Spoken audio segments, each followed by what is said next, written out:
Hello, everyone. Thank you for joining us. My name is Tanya L. Whiteside, and I am the CEO and founder of the Whiteside Group. And today we're going to dive into a conversation and topic that is close to all of our hearts, near and dear. We're going to talk about the social and educational perspectives that this pandemic has had on us. We're going to hear from a parent, a teacher, we're going to hear from school psychologists, mental health professional, and also from professors at a university. But first, I'd like to introduce you to my co-host today. Dr. Camille Shepard is the CEO and founder of the Professional Partners Group, LLC. She obtained her PhD in education, and her research interest is in social economic status, effects on school readiness, achievement scores, and parent engagement, as well as school and workplace diversity. She has over 20 years of experience encompassing business and education, training, and development. And she also does extensive volunteer work in career services and is a proud United States Air Force veteran. Please welcome Dr. Camille Shepard. Thank you. Hello. Hello, everyone. Hello. Good to be Yes, thank here. you so much. And so, Dr. Shepard and I, we have been in education for over 20 years, and just through our discussion about education, our students, our parents, and teachers, we wanted to come on today and share some information as well as bring some professionals in. And so, again, we thought that this was a great time as we're moving into the holidays and preparing for a new year, that we would be able to come on here and have a discussion. Right, Dr. Shepard? Absolutely. I think it's uncertain times for our families, for our students, our teachers, and I think just making sure that everyone involved have a voice so that we can ensure people are staying well, they're staying safe, but also hopefully our conversation will generate ideas and information for school districts and educational leaders to make informed decisions as we progress through this pandemic and hopefully transition out of it very soon. Yes, yes, absolutely.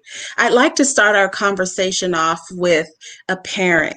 Um, Adrienne Turner and her husband are the proud parents of six children that range in ages 7 through 28.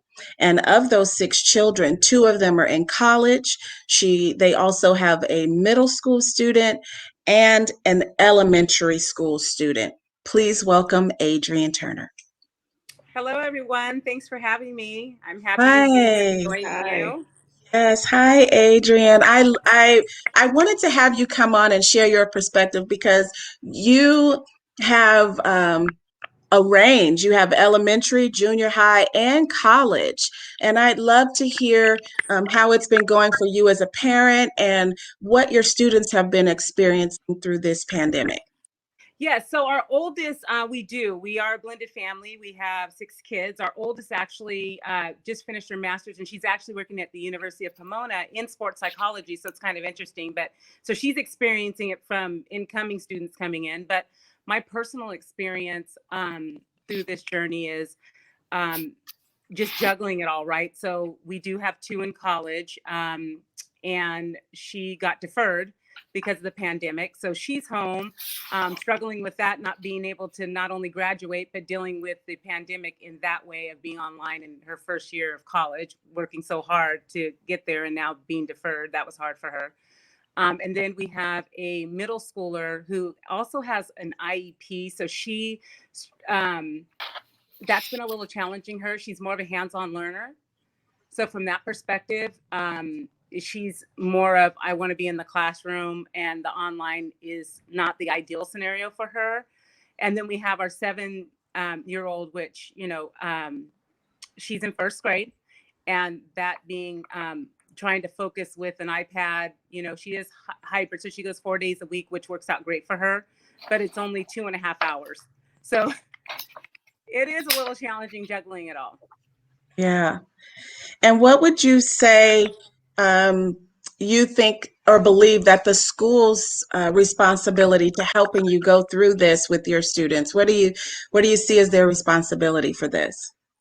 Actually, I have to say we're in Tustin Ranch, so the school district we're in is very proactive. I work a lot with with her direct studies teacher for my middle school, I will say. So she's in seventh grade.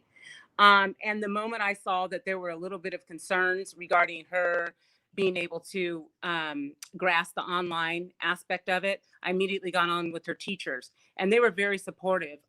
They actually offered her to come in 4 days versus 2 days, and they said Hmm. they would only do that with those that were being challenged with the online aspect and wanted them to be able to experience that. So she actually started that this week for the first time. She didn't want to. She didn't want to go 4 days a week, but Mm. based on where she was struggling with, we just felt it was the best decision for her. So I feel that they've been supportive in that regards. I feel elementary is a little bit more of a challenge, um, because I feel like the curriculum that they're offering, even the teachers aren't in agreement with it. So I think they're kind of like, well, whatever you're doing at home, if that's working better, feel free to use that. So that's been a little bit of a different challenge for us. Hmm. And are the two working at home together okay? I mean, being in two, do they work well in the same space? Well, we have three because Geneva's doing college online. So yes, so Okay, one, so they all three. have their work study areas. We have desks for everybody. So Kason, they do. The youngest one does her studies within her room with her desk set up. The other one's downstairs, and then another one is up in her room and her desk. So yeah, they've been juggling that fairly well. Hmm. And if there were any resources that you feel that you need, what would that be? Any resources to help you? Be it teacher resources, parent resource, any other resources you Yeah, may. bringing a tutor in the home. We're not I mean, I mean, I really feel honestly, truly, it's been a struggle for our, in total transparency. Like it's been a struggle for our middle, like seventh grade. I really feel like in the middle school, although we're getting support, she went from B student to C and D student this semester, and that's just been struggle for her, struggle for us. So walking through that, as a parent, just being supportive, saying, you know what, not making excuses, but then also being sympathetic that it's not normal what they're experiencing. And we as parents just have to do our best to support them, but then also not make it a victim and just say, you know what, we're going to get through this. We have to take it step by step, and it'll be okay at the end of the day. Like we'll make it happen. Have you asked the girls or any of your children if they had to, um, gosh, describe this pandemic? What would they say if they had to describe it? So yeah, I did ask my 18-year-old, and she said it's just eye-opening for her. She's grown a lot through this. Um, she said, Mom, even if going off to school, because she's going to the East Coast for school, she said, I'm okay with being by myself. I'm okay with walking through feeling sad, with different aspects of her life. She's grown a lot closer to God through this. So just eye-opening for her was what she described it in one word. Like it's just as bad as you think it is, she's learned a lot from it.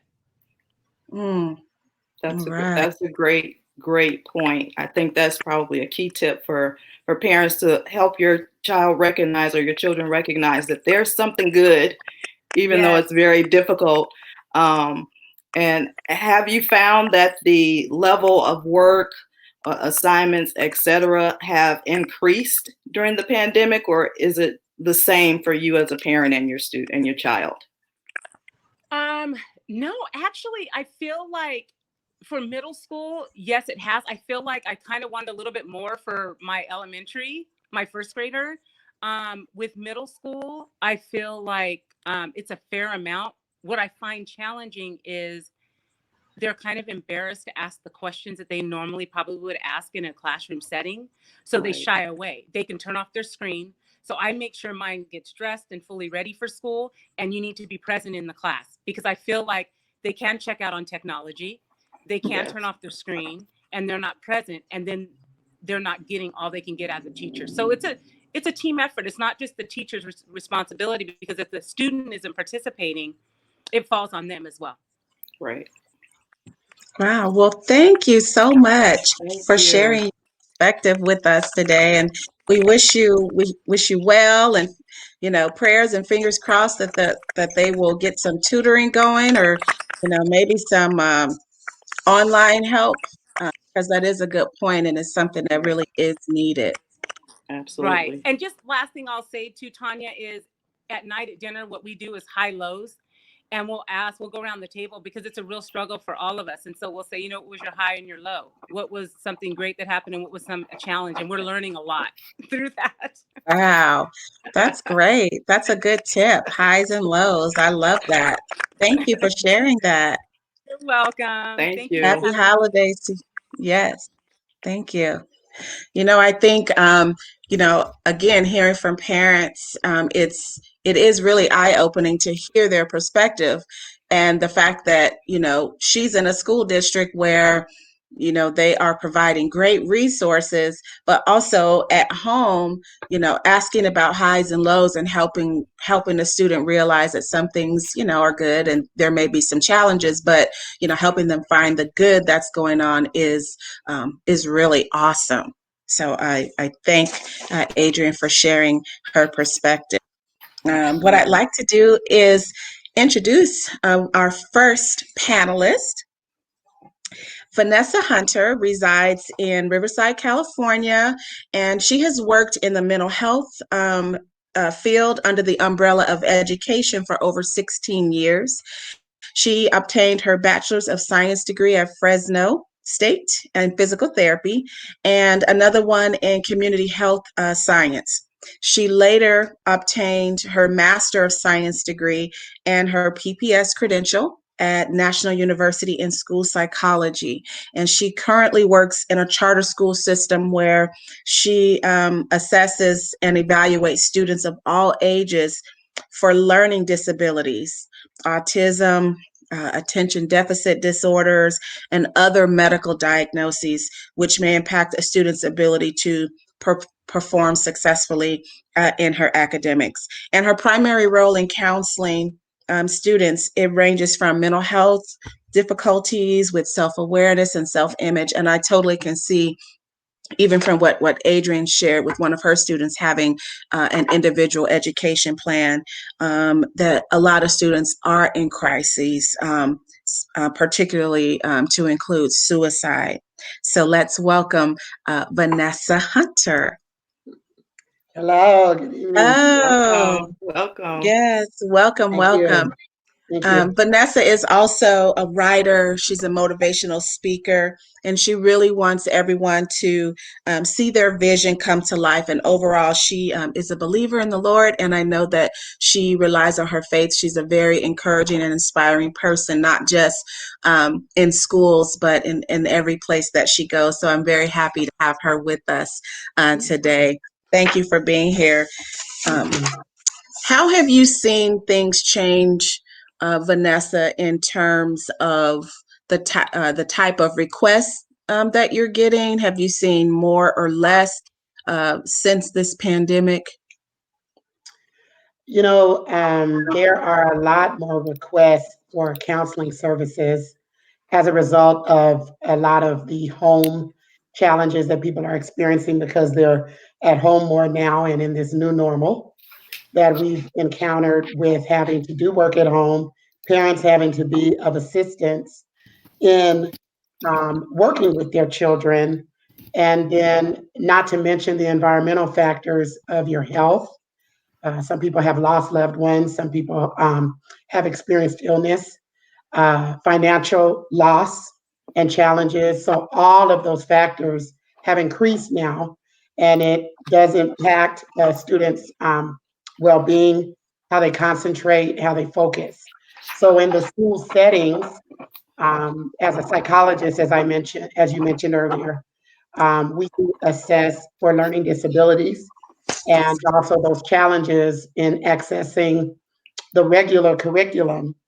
And of course, you add the factor of now them not even being in the school settings most, it can be very challenging in their understanding and access to gain the understanding necessary to complete the coursework. Mm-hmm. So challenges are in the area of trying to decide, is it a true learning disability that they're born with, or is it an acquired situation, temporary in nature as a result of the pandemic? Mm-hmm. We, even in responding as educational professionals, not just in counseling, but also as teachers, educators, tutors, whatever role it is, in responding, the new way of delivering that assistance and that support to the students has been increasingly challenging. Some has not been challenging because some entities, I work in a charter system now, already were doing technology based education, if you will. But to do that now, all inclusive as opposed to the option, can be overwhelming too. So everybody's learning how to deal in the day to day. Mm-hmm. Are you with the testing? Do you all have to do things differently in terms of assessing students, especially if they're online or not in person? What does that look like? Well, it's very challenging because, as you know, when you're wearing a mask, you can't speak as clearly. We Mm, also have to observe as we're testing students to see their responses non-verbally and verbally, and then yet keep in mind the state mandates with 6 feet and et cetera, which is unheard of for the type of testing that we do. So we originally, when we went into back in March, the school closures, we didn't test, because there are some things you just can't do on the computer. And you have to be there to see the validity and the reliability of the testing requires in-person live assessing. So um, that's been very challenging. Now we, as things evolved in the changing of how we deliver and administer the testing, we have been able to streamline and come up with a battery of assessments that may not require in person, or we've had the situations where you put the plastic barriers and things like that in place, and they've allowed us to go into the settings to test, but we can't stay as long. So your days in assessing become longer. It's more frustrating for the students. That factors in. So therein lies the reliability and the validity, which is very crucial to us as psychologists to make sure when we're observing the student who's already struggling anyway, in their response to the testing anyway. Is that response because of the struggle, or is that response true to their innate abilities or lack of? So it's, it's a whole lot of extra that we have to be cognizant of as psychologists and being patient with them and them being patient with us. Vanessa, what if you had to identify one major impact as it relates to students with learning disabilities and having to kind of adapt to these new learning platforms? What would you say has been one of the biggest impacts to that student population? Well, clearly their coursework is affected. Number one, their motivation to want to do the work, uh, their ability to be able to utilize their teacher or tutor or aides, if you will, within the classrooms, being able to use them right away.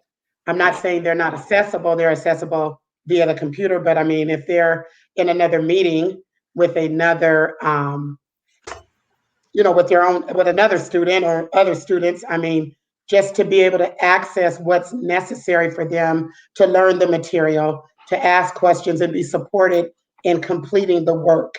So that in itself has been major, which means how do they progress in their grades and in their coursework if they're not motivated to do it, number one, if they don't have the supports readily accessible for them to do it or understand it, number two. So it's been huge, as in them already being challenged as a population. Mm-hmm. It's been huge Absolutely. in their being able to complete the work, which then causes more mental health challenges in their self-worth, their motivation of wanting to do it or even feeling like they can do it, their self-image. It's huge. It's been major, major. Well, thank you It so is. much for sharing. Stay with us. We have more panelists, and Dr. Shepherd's going to introduce our panelists because I'm waiting on one to get to his desk. Thank you. All right. And we do want to remind those of you that are tuned in to this great conversation that you can actually leave your comments on the live stream channels, whichever you are looking at, whether that via the Whiteside group or the professional partners group. So we do want to hear from you. We want this to Yes, be a well-rounded conversation. So certainly if you have any questions for professional partners or the Whiteside group or any specific panelists, we want you to feel free to place your comments on these live streams. yes. So our next panelist is Dr. Wayne Shepherd, who is an assistant professor of psychology in the Department of Behavior and Social Science Studies at Bethune-Cookman University. He obtained his PhD in industrial organizational psychology. His research interests are in testing and assessments and workplace motivation. He has over 10 years experience in teaching secondary and post-secondary education. He also does extensive volunteer work in career services, in which he facilitated the startup of 2 nonprofit career centers serving participants seeking employment and career growth. He currently serves as the co-chair for the Faculty Senate and faculty advisor for the B.J. Moore Center for Faculty Innovation at Bethune-Cookman University. He also serves as the Education Ministry President at Antioch Missionary Baptist Church and is a proud United States Air Force retired veteran. So welcome, Dr. Wayne Shepherd. President at Antioch. Hello. Hello, everyone. It's great to be here to participate in such an extraordinary conversation piece that these 2 young ladies put together. I'm honored to have been invited, and I do know that by the end of this session, we all will be better prepared in some way or another in helping our students get through this crisis. Wonderful. So I'll start your response at how is it teaching at the collegiate level during this pandemic? What have you seen or experienced as a result of kind of changing the way students are instructed during this pandemic? The instruction aspect of it was quite challenging. Again, as one of the panelists mentioned, having to wear a mask and do your job is quite tasking. It had a far greater impact on the students than I thought it would, considering that they are college level students. I found that in the process of this pandemic or going through it, a lot of the students began to somewhat drift backwards in the abilities that they had conquered at one point in time, i.e., for example, the learning challenges that they had in high school, they had pretty much learned to handle them quite well. And for the years that I've taught at BCU, and I noticed that with this pandemic, a lot of those issues resurfaced again. We had a lot of students that were running into issues because even though in post-secondary education, we offer the online option. A lot of students, believe it or not, don't choose the online option because they need that presence. They need to be in class and having that one-on-one with the instructor. But I found that with this pandemic, especially the latter half, I would say this fall term was very challenging. A lot of students were dealing with depression and having to fight that. as well as stay connected academically. So that was a challenge that I had not anticipated. Wow. Great, great.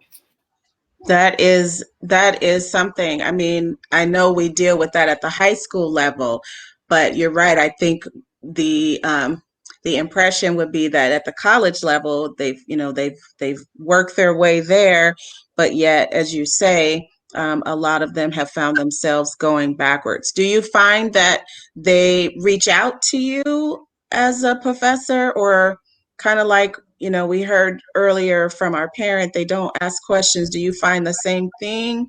Do they not ask questions or reach out, or do they just drop off? Yes, there is definitely far less communication Mm, that go on between the professor and the students because, of course, we had the 6 feet distance mm, that we had to practice, and then, of course, it was mandated that we wear masks all at all times on campus. And I did notice that my relationship with the students mm. um, actually suffered because it's amazing how that mask can actually interfere with your ability to build rapport with your students Right. and vice versa.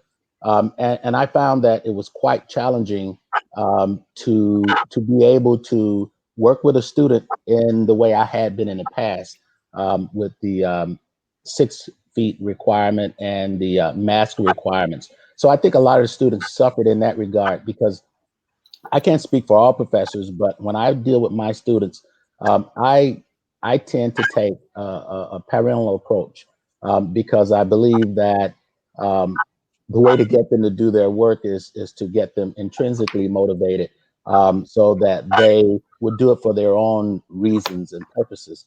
And that was hard for me to get my system in Mhm. effect like it was before, having the opportunity to sit down with the students, to have office visits. We had to do a lot of stuff via Zoom, and that starves that opportunity to build relationship with the students. Right. Absolutely. Did your students give you any perspective um, as to how they felt or how this was impacting them through the course of this semester? Yeah, it was quite a few of the students complained about the amount of work that they were receiving online. And one of the issues is I think that a lot of students fail to realize that when they are not in the presence of their professor, then it's almost a given that you're going to have more work online because it is important for us to make sure that they learn what they need to know to go to that next level. And so, by them not being in a classroom setting where we can do classroom activities, we find it quite challenging when we have to encourage them to read the chapters at home or wherever they're if they're in the library practicing social distance. It's kind of hard to get them in that mode where they have to do more now than the professors, and it's I really that's kind of shaky ground to say that because I don't want to say that us professors have it easier. We don't. It is definitely still challenging, much more challenging for us, having to conduct classes online, having to synchronize classes. But my major concern is the student, and it's really challenging for the student having additional work to do, and then having to do it now instead of in a classroom setting. And in some cases, people use various different modalities. And the students got to learn all of these different platforms. And all of that is incredibly tasking and challenging to the student while we're trying to find a better way of delivering to them, the learning that they deserve. So the student is by far um, being challenged the most in this pandemic. Thank you. I think that also your point about the stress on the student, and we talked earlier about making sure there were plans. I think that kind of highlights the role of advisors, counselors, Mhm. Coaches that are helping students get through this, those individuals, their role, I would say, has increased as well. They aren't often talked I about, agree. but that those roles are going to be very critical, specifically during the pandemic, but also for students who may be behind as a result of not being able to adapt to these varying learning platforms. So I definitely want to highlight that advisors, counselors, coaches for students, those roles are going to be very key as well as we progress through and get to the end of the pandemic. Very much so. I agree 100% because those are the ones that we're going to have to rely on for retention.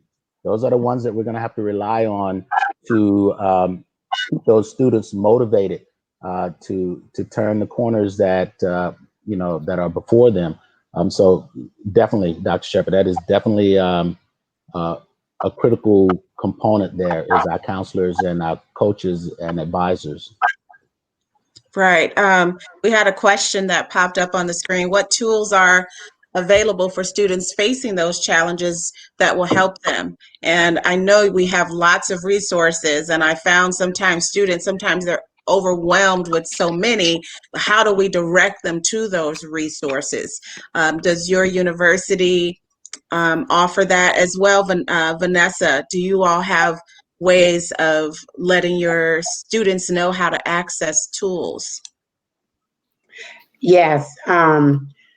Basically, what our counselors do on the campuses is they and the teachers, they reach out to the students to let them know almost daily, and they have websites that they've established, various links that they can use for whatever their needs are.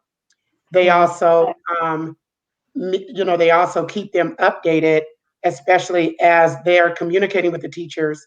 They also keep them updated when they have new links that come along. We have so many links that have evolved since March. It's incredible, but we have various places for them to go to even after hours, Right. not just during the day, but even after hours. So it's normally through their teachers and through their counselors. All right. Dr. Wayne Shepherd, how about you? How do you all at your university share the resources, or do they find it Um, pretty easy?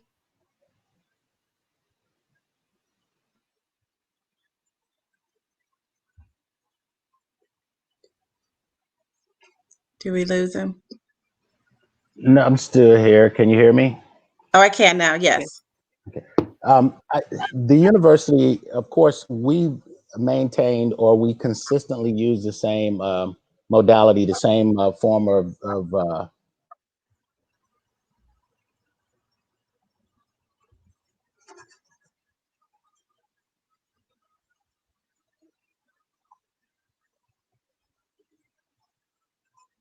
I think we lost you there. Yeah, I think you froze.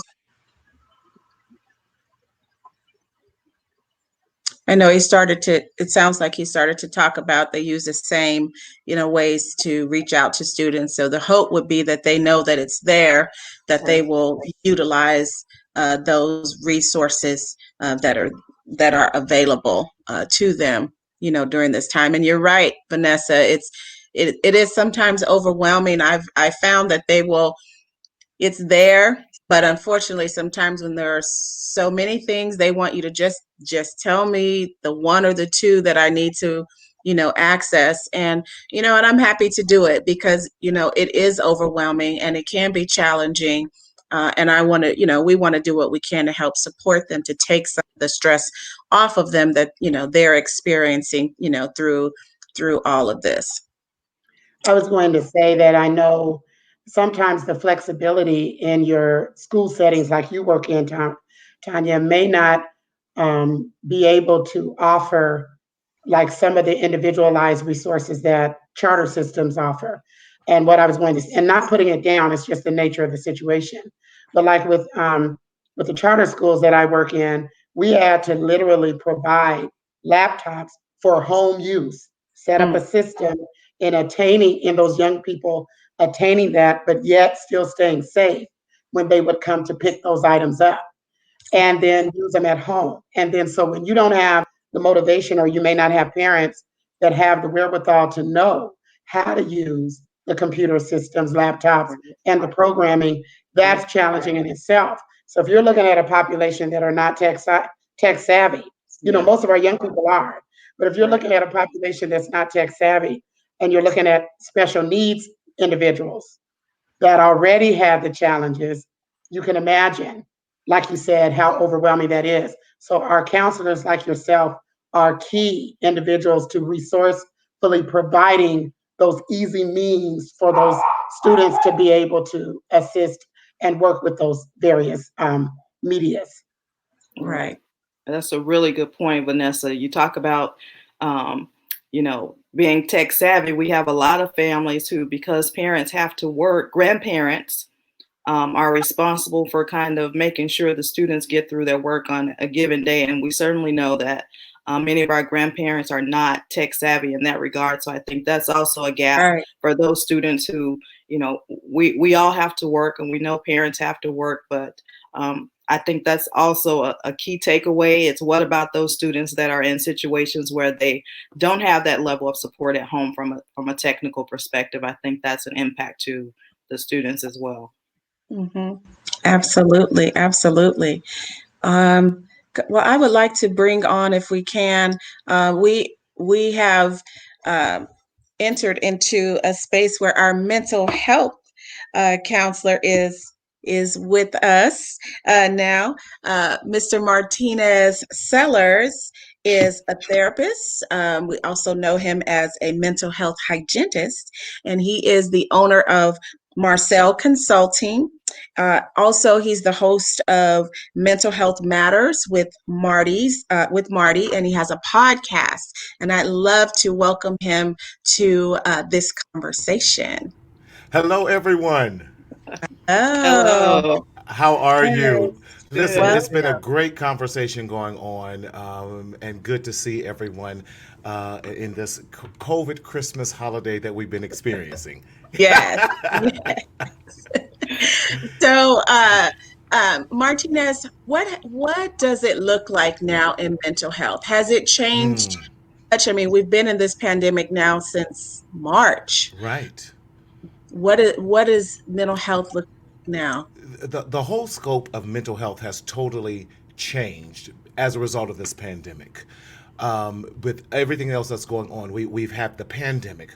We've had a lot of social injustice that's happening. We saw the Black Lives Matter movement. We saw the social, the political unrest that's been happening on a national level in this presidential campaign and election. So, and then our children at home, parents, and all, we have seen the magnification of mental health, specifically depression, anxiety, grief.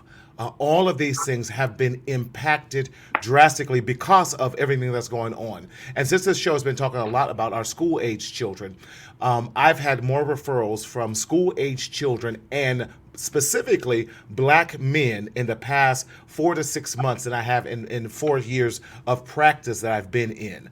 So mental health, we're on this upswing about mental health.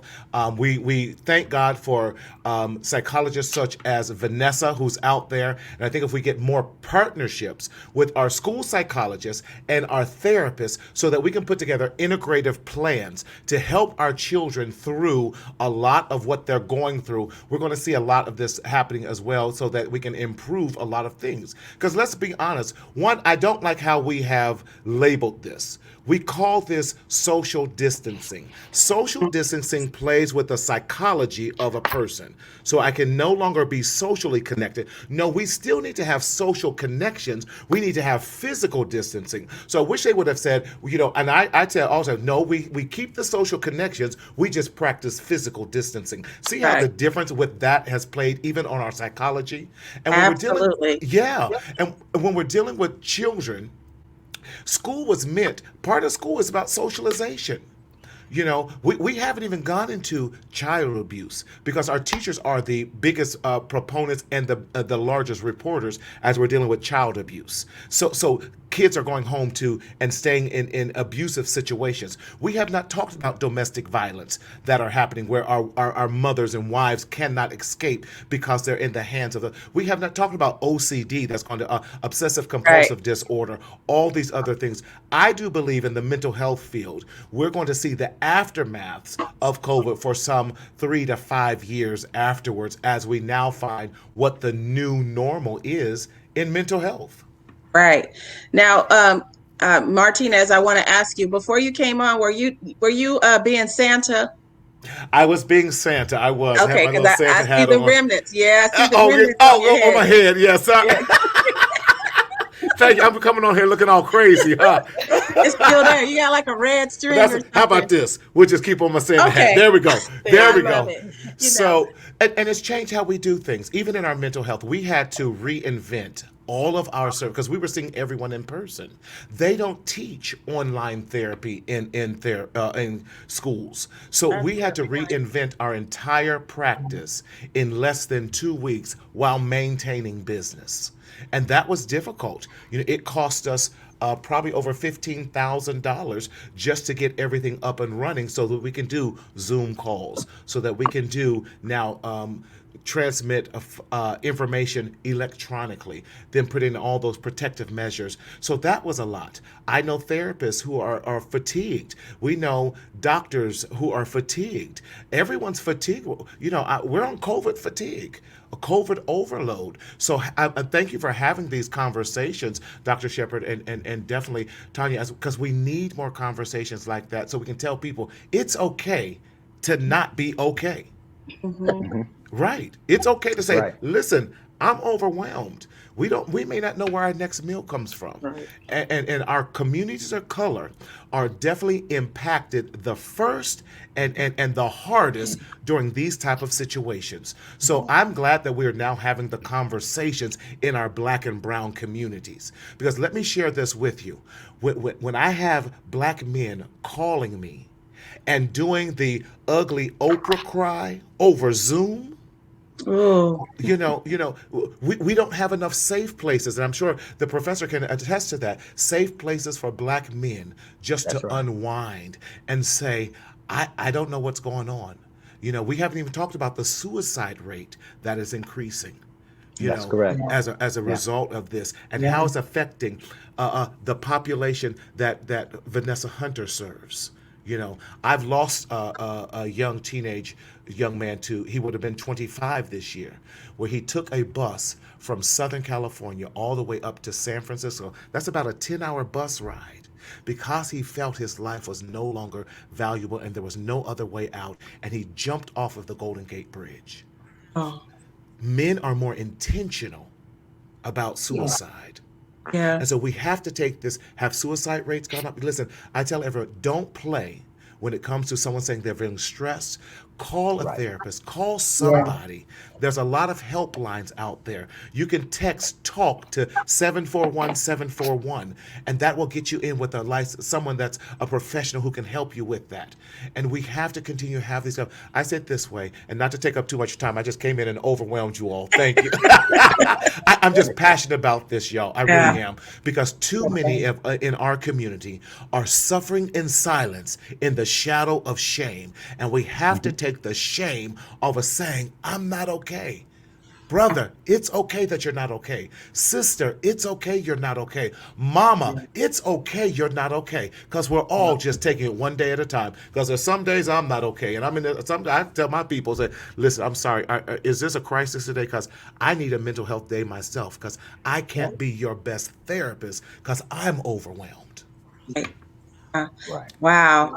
That's Yes, good. people, some of the comments, COVID overload, Yes. definitely. And Yes. yes, it is okay to not be okay because I think, Yes. prior to this, we have been, I don't know if the word, the correct term would be, but made to think that if Mm-hmm. you reach out to somebody, in the mental health field, something's wrong with you. Mm-hmm. It's that there's a stigma behind it, and especially with men not Yes. having a place to feel safe, Mm-hmm. to be vulnerable, Yes. and definitely in the schools, I've Mm-hmm. as well in my high school seen Mm-hmm. seeing students that are struggling, and some of Yes. them, mostly the girls, will say they're not okay. The boys do not. So I Right. 100% agree with you. And then we had someone to share. Paula says it is okay to not be okay. You're absolutely right. Absolutely. And if I could just piggyback on that, because look at the messages, especially our black and brown young boys have been told. They've been told to man up. They've been told to suck it up. They've been told not to be a punk. Men don't cry. What's your problem? All these other things, not what's bothering you or are you hurting or how can I help you, but like, what's your problem? So all of that, I call it the Coca-Cola syndrome. So you suppress all those things down, and then the slightest thing, they explode all over themselves and Right. everyone else. Because Vanessa will definitely tell you, we have misdiagnosed our young men Yeah. in that, because we see anger. Oh, they're angry, so they have to be oppositional. No, they're depressed. They're Mhm. not oppositional. They just want someone to hear. The riots that we've seen are an example of that. Riots are voices of the unheard population. Yeah. That's anger when they can do nothing else. That's why we've had those riots. People say, listen, you wouldn't listen to us when we tried to sit at the table, so we're going to get your attention that way. Most young boys will much rather them be labeled as oppositional as than being depressed or not understanding something in the school system. That's an outstanding point, Marty. Outstanding. Yeah. Yeah. Because we get it. So I've had the honor of working with some other psychologists, and so in most of your mental health, especially with young people, you want to modern and rather mirror patterns that they're doing at home and patterns that they're doing at school. What are the dual patterns that we're seeing in that, so we can have these conversations? And I think and then we also have to have more therapists that look like us, that have our experiences. As a black male therapist, I only represent 1% of the field. Mm, 1%. mm, So it's hard for a young black boy to open up when it's been dominated by Anglo females who don't have any idea what we've gone through. I right. can't open up to her because she's scared, because I said I'm thinking about beating someone down I'm beating them down because I got all this frustration and anger I need to get out. I'm not scared of that. I say, okay, so after you beat them down, what's gonna happen? Mm-hmm. I ain't gonna report you. What's gonna happen? You're gonna beat them down, and you're gonna be in worse situation. So let's talk through this again. Yeah. Yeah. So Absolutely. keep having these conversations. We have to. If we can Yes. change one, we've done our job. Yes. Absolutely. Absolutely. Yes. Well, Dr. Camille Shepard, you want to bring in our other professor? Absolutely. It is my pleasure to introduce Dr. Daniel Holler, who is an assistant professor of psychology and the chair for the Department of Behavior and Social Science Studies at Bethune-Cookman University in Daytona Beach, Florida. His experience spans across many, many years. Research with law enforcement agencies and personnel regarding suicide, Mm-hmm. trauma, and risk prevention. Beautiful. For over 12 years, he's worked alongside law enforcement professionals at the largest forensic psychiatric inpatient hospital in Florida, providing individual and group therapy, competency evaluation and training, mental status evaluations for involuntary commitments, and expert testimony in the state of Florida.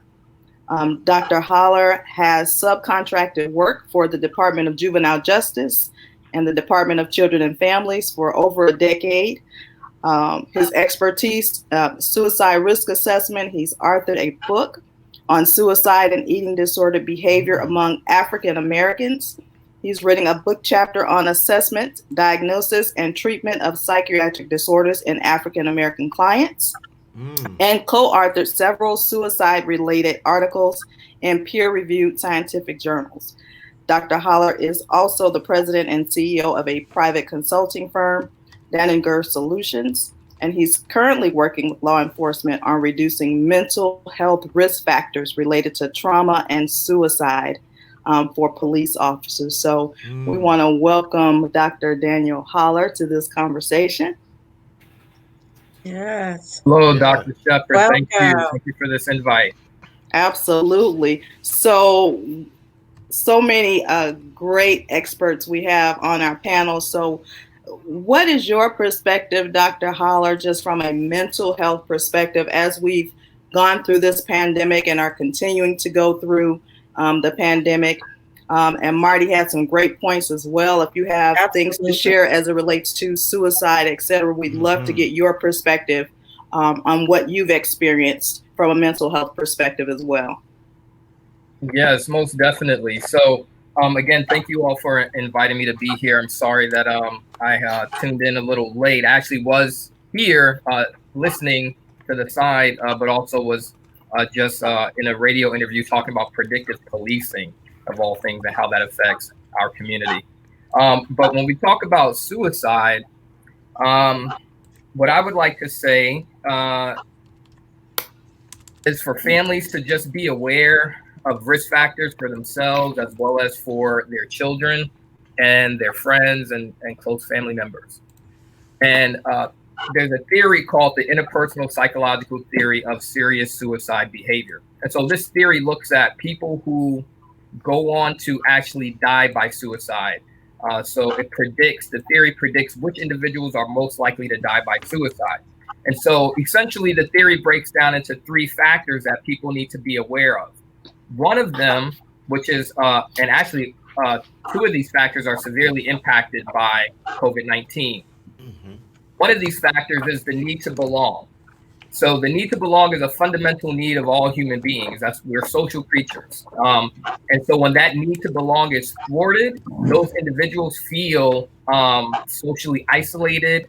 They feel like they don't fit in anywhere, right? So they have this thwarted belongingness. They want to fit in and belong and socialize, but they can't because something is stopping them from doing that. The other factor is, and we can kind of see how COVID-19 affects impairs our ability to socialize and interact with each other like we historically have done. The second factor is this perceived burdensomeness. So perceived burdensomeness is a cognitive distortion. So it's the way that you're thinking that's a misperception of reality. And it's a way that you think and where you feel that you're so ineffective and you're such a burden to others, to society, that people would be better off without you. Right. So we can look at COVID-19. How many people lost their jobs recently? Right. The unemployment rate, I believe, doubled in this country. People are on food lines like never before. So people are feeling ineffective. They're feeling like a burden to their families, that they need to ask for help, to the government and the systems that help you with unemployment. So again, that's another factor, another risk factor. And a critical third factor is this acquired capability, which is the ability to injure and harm yourself. Because as humans and creatures, we have a natural drive or a drive to live and to thrive. And so it's very hard for us to actually do things to hurt ourselves or to take our own lives. And you have to acquire the ability to do that, so to speak. And when I say acquire, what I mean is people who have repeated exposure to pain, trauma, and violence tend to be individuals who are likely to go on and injure themselves seriously to the point of death if they are in fact suicidal. So again, those 3 factors: perceived burdensomeness, feeling like you're a burden to others, you can't make money, you can't find a job, you can't contribute to society. Thwarted need to belong, you want to socialize and interact, you're feeling socially isolated, there are things and forces stopping you from interacting with others, and this acquired capability or this experience with trauma, right? And we know that our communities have a high rate of violence and trauma in the community. So Black people in particular need to be aware of these issues. People often think suicide has nothing to do with us, but it totally does. And it's been rising over the last 20 years. Some years it rose 300%, over a 10-year period at one point. So this is a rising phenomenon in our community. One of the things that I do that I talk about to try to help mitigate some of these factors, I look at some of the cultural protective factors associated with reducing suicide risk. So for Black men, what I found in my research is that African self-fortification, so how you feel about yourself as an individual of African descent, how you participate in your community and your cultural practices, Do you belong to a fraternity, a sorority? Do you go to a Black church that's African centered? Not saying that you practice traditional African religions, but that you have Black centered and Afrocentric focus in your community, in the organizations that you belong to, professional organizations, things of that nature. Those things will help to reduce your risk factors for suicide ideation. So that would be one of the things that I would recommend, that while you're home with your family, now's a good time to teach Black history, teach about your community, teach about the problems that we've been through and how we are resilient people and we've survived worse times than this, and that we can survive them again. Wow, that is awesome. Thank you for sharing that. Funny story. We've got, I mean, it's not funny, but kids who have so much time on their hands because, either they're in online 100% or they're in hybrid. And as Dr. Camille Shepard shared, parents are working and they have so much time. We've had students go to the local store that normally don't go in the middle of the day, committing crimes and, doing things that are, they probably wouldn't be doing if they were sitting in a classroom.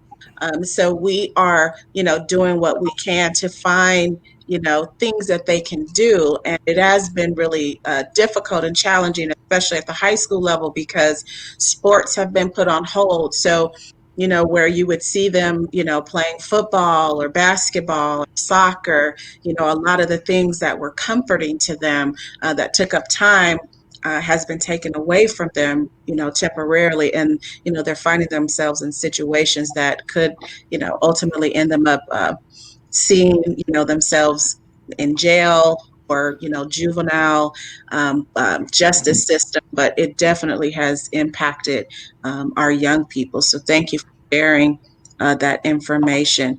Do you anticipate seeing this swing back? A lot of students have gone to work where parents have lost their jobs, as you've said. Do you see this being a trend that may continue for a while? I know one of our panelists said earlier, I think it was Marty, sharing that this may go on for several more years. Do you see this trend turning anytime soon? Well, I do believe that it will continue for a number of years, just because once you change human behavior, it's going to be hard to change it back to something that it used to be. I think we will get close to a sense of normalcy that we've had historically, where we can interact without being 6 feet away from each other. That will come in time. But some of these things are going to stay, like virtual learning. This is something that a lot of money has been spent on investing in and training educators on how to use these systems, and these training programs are going to continue. It's also very convenient. It allows you to reach more people. So I don't see virtual learning environments going away. I actually see them increasing. Right. Yes. All right. I think one thing that I would like to say, that COVID-19 has revealed the large technology gaps between Black and white communities, right? Or communities of color and the majority society. And so what I think we should take from this is that, I'm talking more about college age students, because, my kids in elementary, my children in elementary school, they get computers from their school to work at home. So why can't we do that at the university level? And not only that, why don't we give them mobile hotspots so they have Wi-Fi wherever they go? They don't have to go to the library. They don't have to go to McDonald's and sit there and do their work. So these are things that we need to start thinking about, how we're spending our monies and where we can reallocate those funds to, to give our students the leg up that they need, because they're already behind, and this is making them fall even further behind, especially at an institution like Bethune-Cookman University, where we serve first-generation college students, people from extreme impoverished environments, students who are doing this all on their own with no parental support and no parental understanding of what it means to be a college student. They're at home and they're having to sacrifice their college work to monitor their little brothers and sisters who are in elementary school.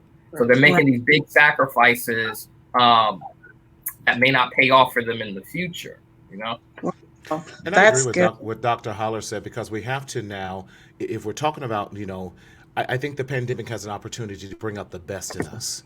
And the entrepreneurial skills now need to kick in for those who are seeking to do some type of community service or launching some sort of nonprofit. Let's partner with some of our churches and let's get some of these things out there where we can partner and get some computer technology courses, those type of things that we can help to help our students, help our young people Right, along the way in this, so that we are not behind the eight ball as it right, comes to technology. Listen, they know how to play PlayStation. Instead of buying the latest PlayStation 5, let's reinvest that money in something else that's going to help us, because we cannot forget about Big Mama, because in our community we have multi-generational learning. Big Mama might be teaching the kids. Big Mama doesn't want that iPad or that Chromebook to come home, because Big Mama Yeah. knows if they break it, she doesn't have money to replace it. mm, And those are some of the situations we've seen in some of, when we're looking at some places down south and in our lower socioeconomic environments and communities where they're not sure of that, or like we all have seen where those kids were sitting outside of Del Taco just to get the hot spot. So now's the time that we can be really creative, y'all, yeah, and this is how we bring our communities together. This is how we can even bring our churches together, because they have these big huge fellowship halls just sitting there, y'all. Come on now, this is how we use our black and brown dollars to help right. reinvent and help each other, so that we now can be a step up, because this is amazing opportunity, not a setback, but a fail forward Yeah, opportunity. I love that. And I'd love to bring on, this is a great time after hearing Dr. Holler and you, Martinez and Vanessa, Leatrice Charles. Leatrice Charles is an educator in the junior high school right now in a predominantly African American school. She's been teaching since 1986. And she began as a paraprofessional in the Los Angeles Unified School District while in college at Long Beach State University. And she knew at an early age that she wanted to be in education. And she started first teaching in 1989, and she's taught everything pre-K to eighth grade.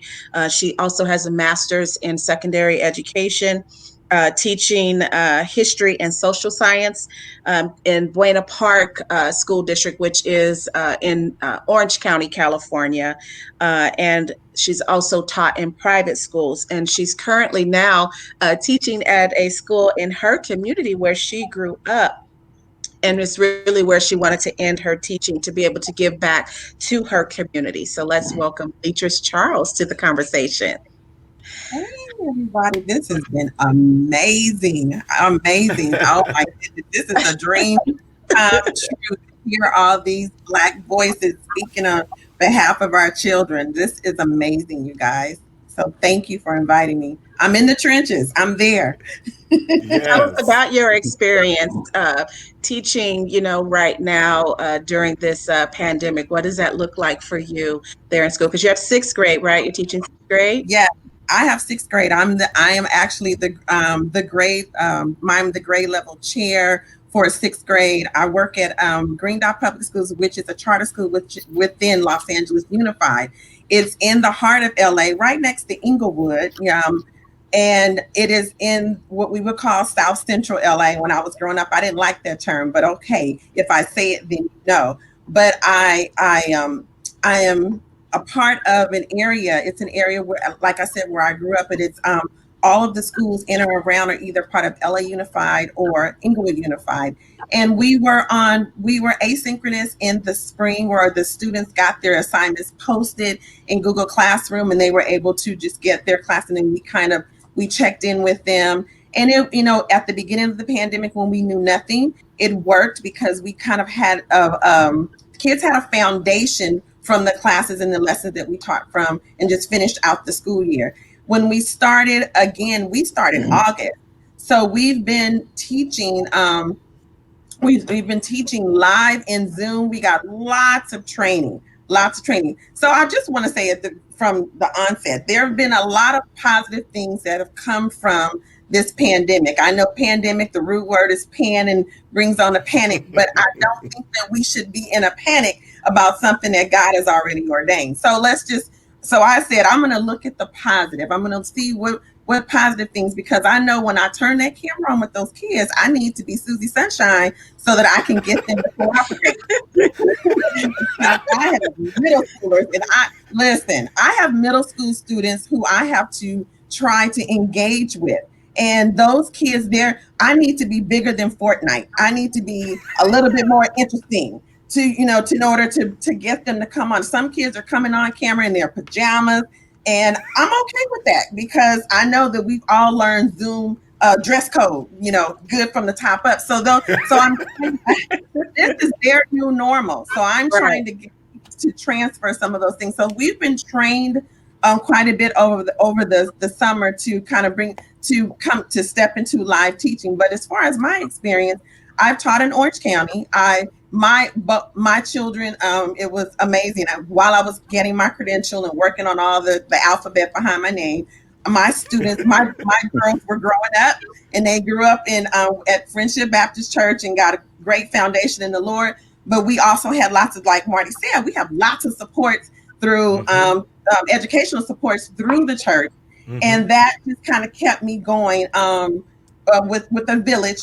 And then as I moved into from elementary education, because I started preschool, as my kids got older, I moved up. So at preschool, elementary, middle school, and then I kind of fell into my groove with middle school students because I feel like that's where they're most impressionable. That's where they're most emotional. They're just little poor little things. They're too old to really resist and make it complicated, but they're still pliable. So Right. I love that age because you can really, that seed is planted, but you really got to work at watering that thing. It's sprouted, and so now you have to take care of it, and that's the way I look at middle school. And I'm seeing a lot of fruits of my labor because a lot of the kids, whether I was at a private school or at a public school, I see a lot of students now. They're able to survive all of this because you do need a foundation. You need someone to pour into them so that they can survive something like this. But for the younger students, I'm sorry, as I moved through, I kind of found my groove in middle school, but I have a lot of students who I still have to support who are in high school and college. My daughters went to a historically Black college, and so that they were determined to do that because they went to school in Orange County. I'm just going to leave that there. We live in Compton, and our lives are all around Orange. So they're well rounded. So they wanted that, and that's good, and I appreciate that. But that's kind of my story too. Teaching in different schools, I said, you know what? I feel like the where I can make the most impact and where it was tugging at my heart when I started teaching. One of my sixth grade teachers was my mentor. And when she retired and moved on, she pricked my heart and said, you really need to come back to where you were.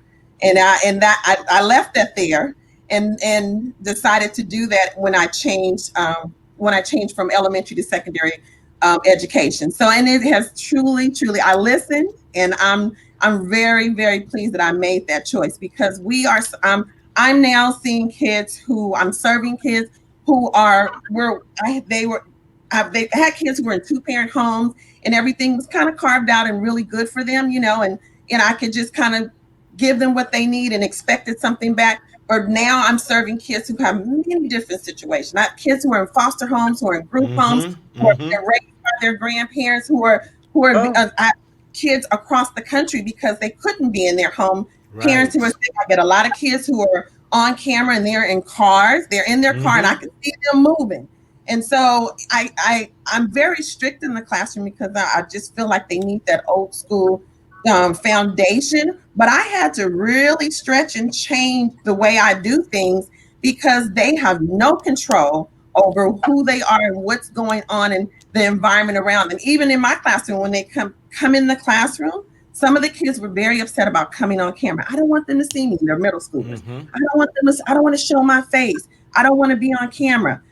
So I had to build their self-esteem. I started a girls club on campus where with the school is mostly Black and brown girls, where we just talked about self-esteem, about being on camera and what that looks like, and telling them it's okay and that you're beautiful. Girl, I want to see your eyes. Girl, put your hair. Go, don't come on that camera with that rag on. I had to, Teach them, teach them.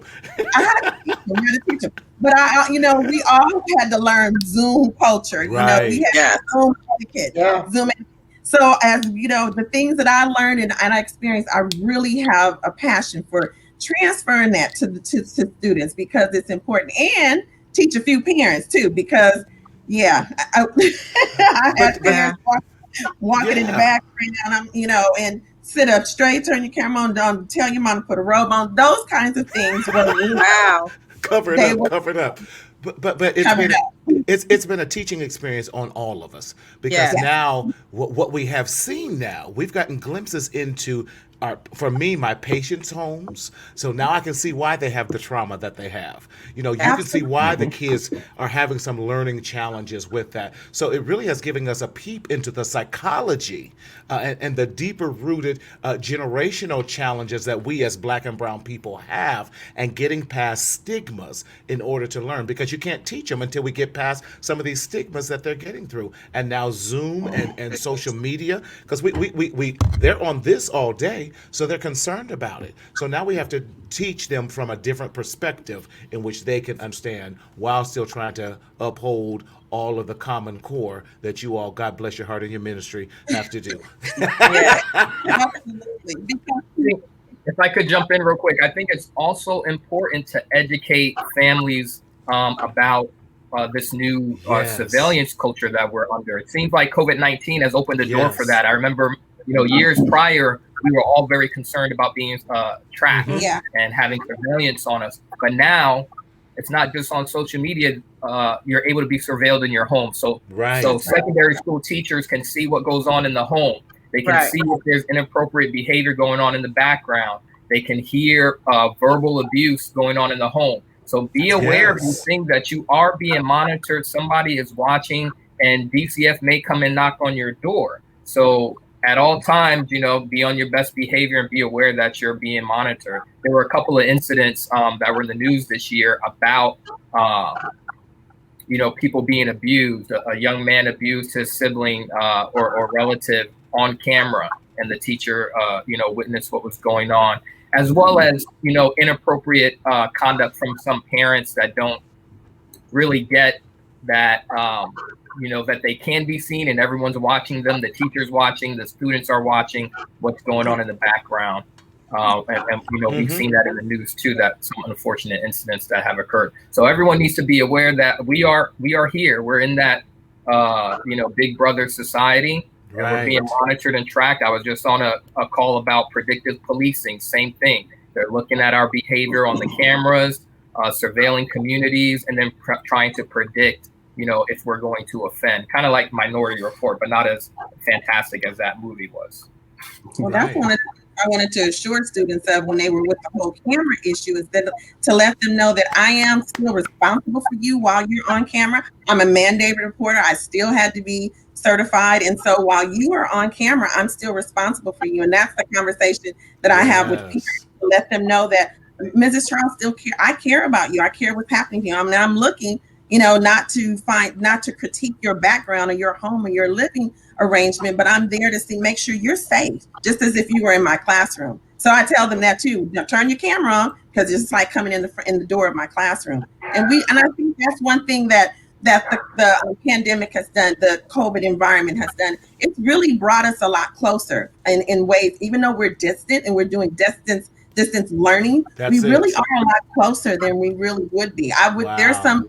I just did parent conferences, and I had 100% participation, because I had everybody's cell phone number, every parent's cell phone number, and I had every Awesome. parent's email address. So I would be at the school waiting for them to show up, and parents, it's not their fault. Work schedules and just schedules with, it's not their fault all the time that they're not there. But I'm able to call them on their phone or do a Zoom call with them, over social media, whatever it takes. They are getting in touch with me, and they want to know, and people are concerned. They want their kids to do well. And so that's our responsibility, is to make sure that no matter what, that we're supporting the kids no matter what. Because for some kids, this is their normal. They've learned this, and this is different for us, but this is their norm. This is their norm.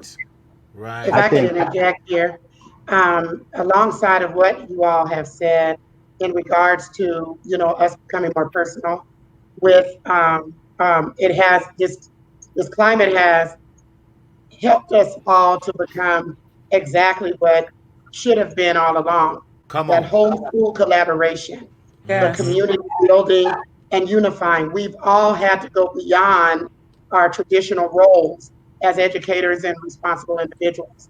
We've all had to hone in to our deep caring about these students and what they're going through. I know for me, it's not ideal, and and the others on the line probably can concur. When we're doing counseling, I've now had to counsel students on the phone. Mm-hmm. And whereas there are some that would love that, um, it takes away from them wanting to open up. So Mhm. we've had to go beyond That's our it. fears of being in their home environment, them allowing us to come. And I'm not talking about students, I'm talking about Right. parents. Right. Mm-hmm. I've even had some students that would not participate in counseling because of the fact that their parents have said, you know what, I don't want you to be on the phone. I don't know that you're really on the phone with your counselor, et cetera, because we have the confidentiality piece that's Right. imperative and that we still have to adhere to. So Ms. Leatrice was right, but she talked about, now we're exposed to them in cars, some of them in their homes, and maybe then with the abuse that has been occurring, and maybe realizing, some of the things that they've been hiding and not opening up about in the sessions, and now pulling back using the excuse COVID and what have you. Right. Mm-hmm. Right. So it's a big, Mm-hmm. it's bigger than what we're talking about. It's Mm-hmm. Right. bigger than what we're talking about. More conversations like this need to happen. There's going to be changes to the trajectory of how we report as mandate reporters Mm-hmm. Right. Mm-hmm. because there's the privacy issue of their home. Mm-hmm. Yeah. So, it's a bigger discussion, Yeah. than Dr. Wayne Shepherd, you had something to share. Thank you, Vanessa, for that. Yeah, it was actually Vanessa touched on a little bit, and Dr. Holler. One of the things that is most concerning to me is that we've got to. This is a long journey for African Americans. This is going to be a Yes. long journey for us because we see a lot through via Zoom, but it's a lot we don't see, and a lot of parents losing their jobs in their home Mm-hmm. 24/7 with their wives. You have spousal abuse. You have all types of activities that are going on in households due to the fact that people are forced to quarantine. And these are going to have resounding impacts for years to come. And it's going to, I'm afraid that it's going to be tremendous in our community, in the African American community. And we're going to have meetings, uh, uh, uh, presentations. We're going to have to get out into our churches um, Yes. to talk to our people about how Yes. they can heal Mhm. and how they need to come to grips with what has happened to us Yes. because of the disparities and the distance that has been now, it's almost has tripled the level of learning that our kids have gotten um, since the pandemic has decreased quite significantly. So now we have that disparity of the learning difference between white America and African Americans. So we've got to be there. We've got to be an enormous form or type of strength to our students, to our community, because I think as was said earlier, I think Marty said it earlier. We can overcome this. We can do this, Yes. but we're going to have to do it as a as a team, getting out into our Yes. churches and getting out into our communities and using those vast halls and these big pearly Yes. gate churches that we have. We got to get out there and we got to teach our people, and we've got to get them to begin to talk about their emotional feelings and how they feel, Yes. so that we can address them. And as men, as women, sit collectively together, to let those emotions flow out of them, so that we can get a good, better understanding of where we are. Wow, thank you. And I want to share a comment from one of the viewers. She says, "Thank you. Amazing panel and discussion. I appreciate the importance of working together with our students, family, teachers, church, and community. Now I know it's okay for me to be sad when I'm not seeing my girls in our mentoring programs." And so I appreciate everything that each of you have shared with us today. And I agree, this is just the beginning. We also have someone who says they're they have a parent conference tomorrow, and last quarter there were no more than 3 parents in the Zoom class conference. So again, it's, it looks different for everyone. Some people can be a part of it, and some are zoomed out, fatigue. It's real, but we do need to do more. And this one, Alana Moore says she agrees. Over Zoom, you want your interactions to feel relational, not transactional, which can be difficult at times. And I definitely Mm-hmm. have heard from our school counselors that says it has been a little challenging getting students to meet with them online because Mhm. they really want to be in person. Yeah. We're so close to the end of our time, but I want to have each panelist just share something that our viewers can take away from this as we continue through the rest of the year and the start of the new year. Dr. Holler, I'd like to start with you. Something you'd like to share as something that we can take away from this?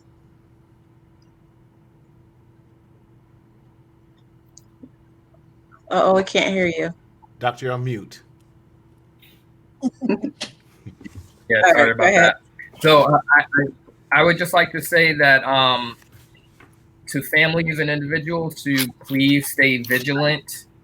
Um, the pandemic is Mm-hmm. worse today than it was, when we found out about it back in March and February. It's highly contagious. It's more contagious than they Mm-hmm. even thought before. They're saying that you need more than 6 feet, up to maybe 20 feet at times. So just stay vigilant. I know we're all fatigued about this, but as they say, this too shall Mm-hmm. pass. Be hopeful and optimistic that we will get some sense of normalcy. It'll never go back to how it never goes back to how it used to be. But we won't all be locked down in our homes on Mm-hmm. house arrest, for the next 20 or 30 years, hopefully, and give our children some hope that yes, the sports will come back. I mean, we've had pandemics before, Mm-hmm. the Spanish flu, and things went back to normal after some time. So I would like to just give them some hope, but tell them to please stay vigilant. Things are about to get worse in January and February, and stay safe. Wear your mask. All right, thank you. Miss Vanessa Hunter. I would like to say, and I just appreciate the opportunity to be on the panel with such wonderful professionals. To see this is just a portion of what probably and hopefully will go on in the future as we continue to deal with not just the pandemic, but just the new way of learning.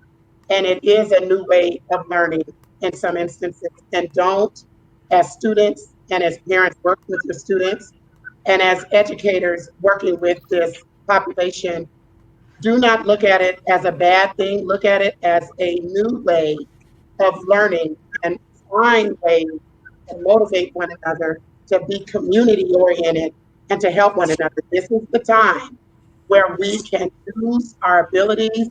I think somebody said it earlier, to use those things, that creative juices we have, to come up with ways of helping one another. There are so many resources out there Yes. that we can use that have come up in just this pandemic. So many resources. And whoever needs to reach out, please, with Dr. Shepard and Ms. Tanya, let us know so we can be of help to you and bring those resources to you. All right, thank you. Let's see, Mr. Martinez Sellers. Any closing? Yes. I think during this time, one of the things I want to encourage people, it's okay to see a therapist. It's okay to pray and see a therapist, and my faith Yeah. won't change any none the same. Let me say, and I say this because too often, pastors, let me share this. Please refer your people out Yeah. for mental health counseling, spiritual counseling. You know what? Hey, I have a degree in divinity. I get it. I can do spiritual, but let's be realistic and let's not overwork yourself. It's okay to see a therapist and say, I'm not okay, and you're not deemed crazy. In fact, because you said you're not okay and you're trying to get the help, that's going to help. So we got to continue to have these conversations. I'm not crazy because I have a therapist, and I am a therapist. I have a Okay. life coach. I have a business coach. I see all of them. Listen, if we need to change our titles to be a coach to you so you feel better, I don't care what you call us. We can be a life Right. coach, a business coach, whatever. Get the necessary help. Don't suffer in silence. Don't continue to do this on your own. Speak up, speak out so that you can live. That's all I Yes. want to say. Yes. Dr. Wayne Shepherd, closing remarks. I think for us to get through this, again, emotional support is what we're going to have to depend on from one another. So my advice is to stop, to listen, Mm-hmm. comfort, and then educate. We need to make sure that we do that because we can get so entangled in what we're going through, and we don't stop and listen at our students, and we don't provide the comfort because we're not listening. And then how can you educate if the student is distraught and going through issues? So stop, listen, comfort, and educate. Love it. Thank you. And finally, our teacher, Miss Leatrice, who's right there in the trenches with our junior high students. What would you like to share with us in closing? Well, I really want families to know that connect with your students. Don't feel like you have to teach them. Don't A lot of parents say, I don't know this. It's okay. You don't feel like you have to know the technology. Just support your student and know that we're being paid for to be your resource now. Mm-hmm. You're directly in touch with us. And so with that computer in front of you, what this has done is the pandemic COVID has lifted the veil on education. So now the resources are literally right in front of the students, and you don't have to guess about what your students are doing anymore because the classroom is right in their hands. So take this opportunity to get to know what the students are learning and use this as a time, whether it's family time or just or however you have to support that student or whoever you are in that student's life for support. Just be there for them. You know, we are still in an emergency crisis, and it's Mm-hmm. okay to not know and have all the answers. You don't That's have to right. be the teacher, just be the child, the love of that child's life, because that's really what it's all about. Love that. Thank you so much. Great. And our panelists have been phenomenal. Um, Absolutely. Ultimate professionals and experts in their areas, and we want to make sure that those that have viewed tonight have a way to contact them or get more information if they would like to do so. So we do have some information for those that we may not have. We will certainly allow you to share your contact information with the viewers. For those that may want to reach out to Dr. Daniel Holler, we have that information to share. If you would like more information or would like to speak further with Dr. Holler, we also have information for Dr. Wayne Shepherd.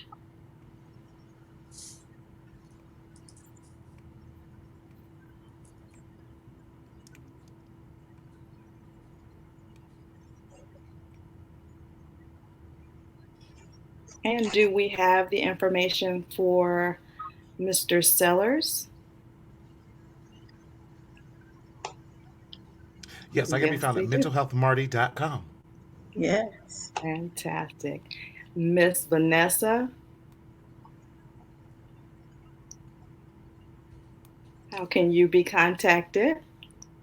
You can email me at pinkpearl_08 at yahoo.com. I Thank don't know if you. you can type that in.